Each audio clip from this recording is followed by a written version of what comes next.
Shalom, shalom.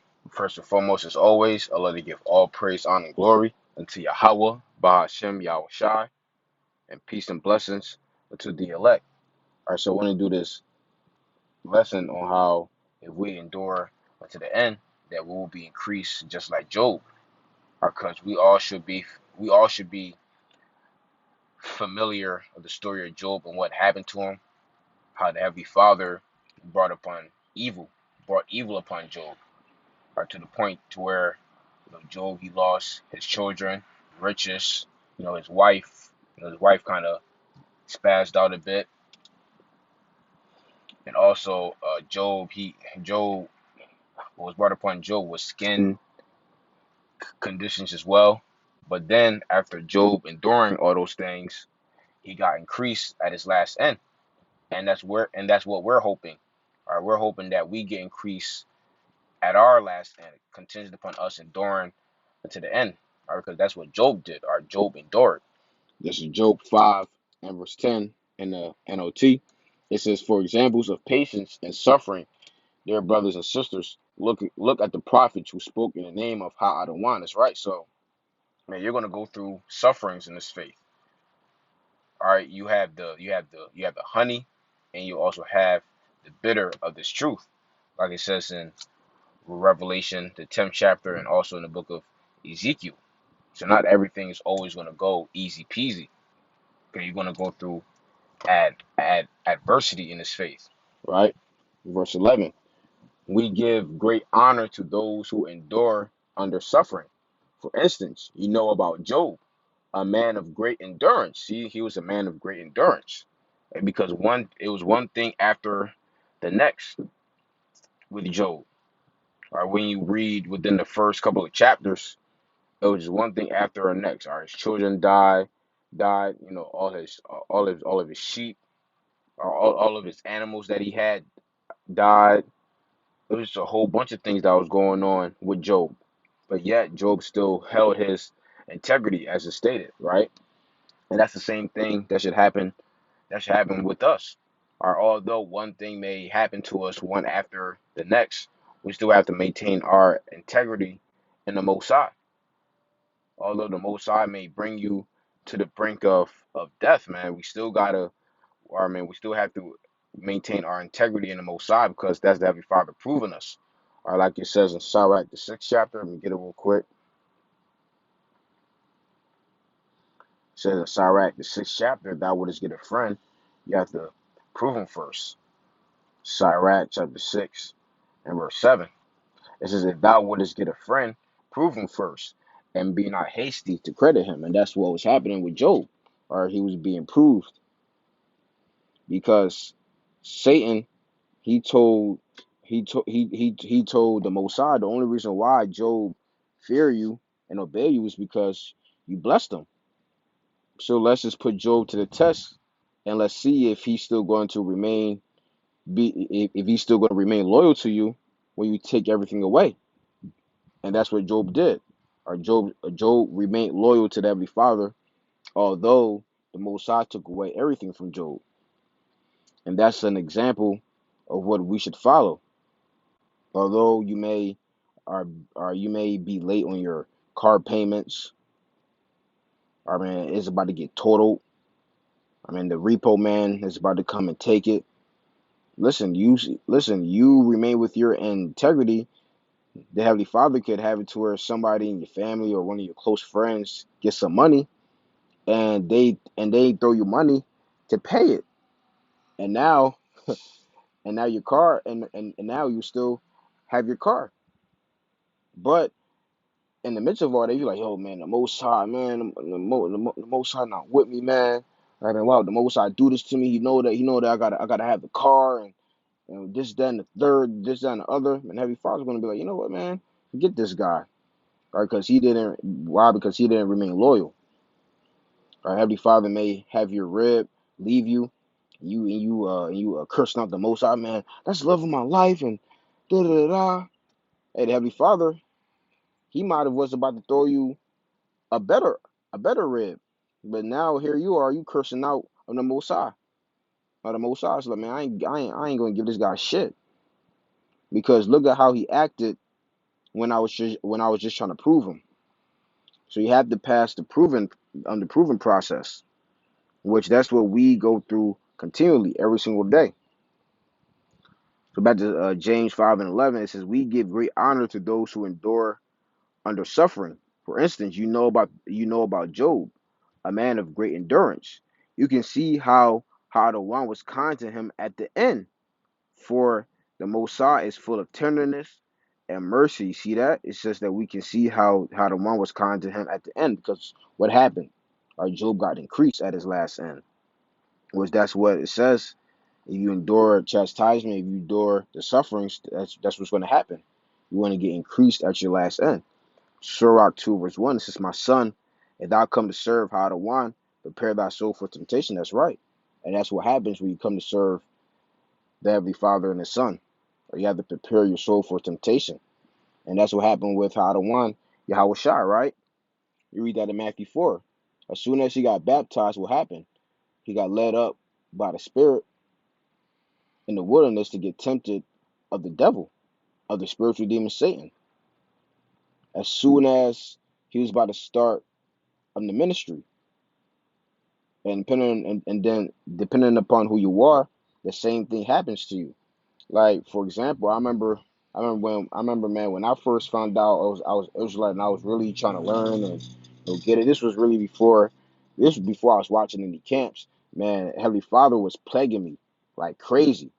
Like, I was getting plagued in the mind, which at that time I didn't know what to do. I didn't know, I didn't know no Hebrew prayers.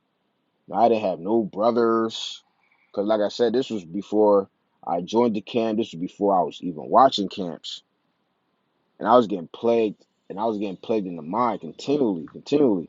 And I know a lot of brothers, when you first come in, you go through that. You go through mind tribulation. Satan may be in your head saying that you a Hamite or Edomite, or some weird shit, right? But you enduring all those things, that actually makes you stronger. You enduring all those things, the Heavenly Father will bless you, right?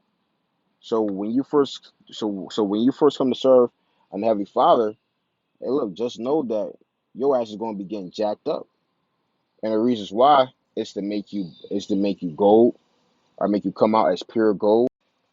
Also, because you have to bear the indignation of Ha'adawan, because you sinned against them, right? Because we all sinned against the Most High in our past lives, right?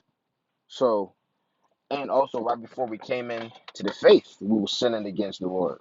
So the Lord essentially had to get his lick back. That's essentially what it is.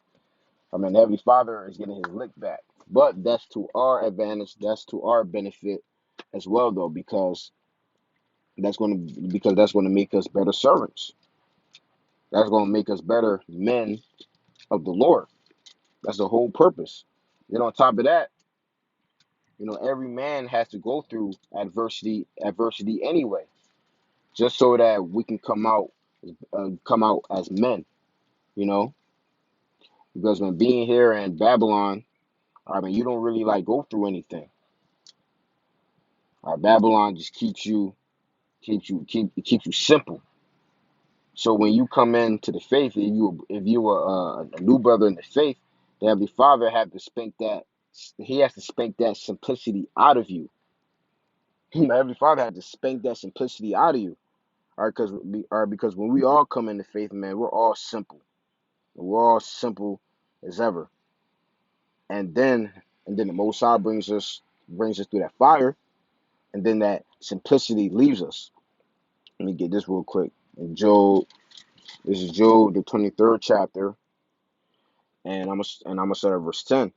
It says, "But he knoweth the way that I take.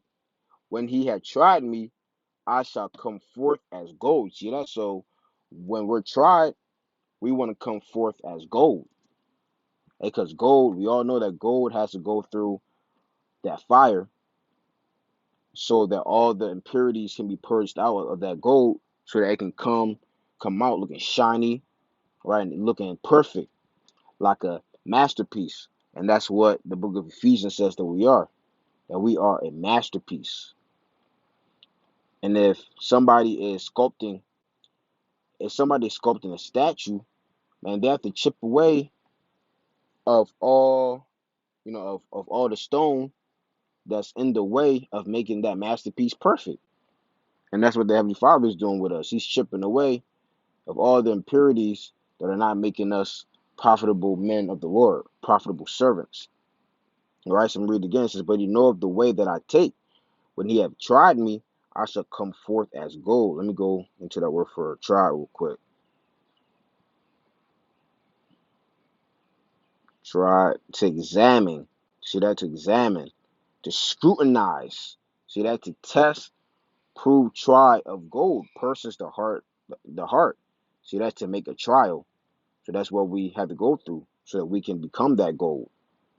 Right? How do you think boxers become the boxers that they are? How you think you have the Kobe's, you have the LeBrons, them going through harsh trainings, playing 82 games every single season.